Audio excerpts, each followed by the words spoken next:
And U.S. Treasury Secretary Janet Yellen began 2 days of meetings with Chinese Vice Premier He Lifeng. This comes as all eyes are on the expected meeting between U.S. President Joe Biden and Chinese President Xi Jinping on the sidelines of the APEC summit this month. In her opening remarks, Yellen said that she wanted an open and substantive discussion on the U.S.-China economic relationship. Yellen added that the meetings will also convene the new economic and financial forums launched in October by the Treasury and China's Finance Ministry and Central Bank. The United States has no desire to decouple from China. A full separation of our economies would be economically disastrous for both of our countries and for the world.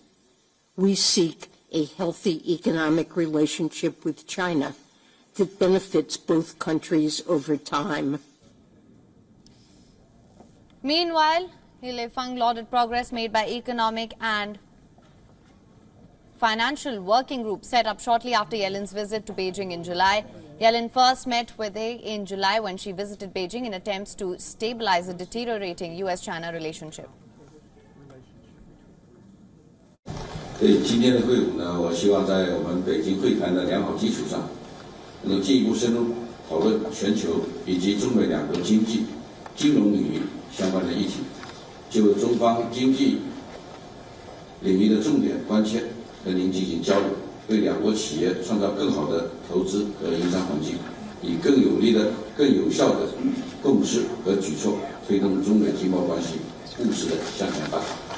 Beijing and Washington are working to patch up relations that sank to some of their deepest lows in recent years over issues including trade and national security.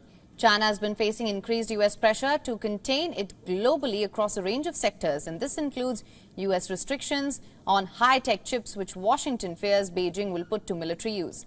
Relations have also soured over Taiwan, the self-ruled democracy that Beijing claims and has not ruled out taking by force.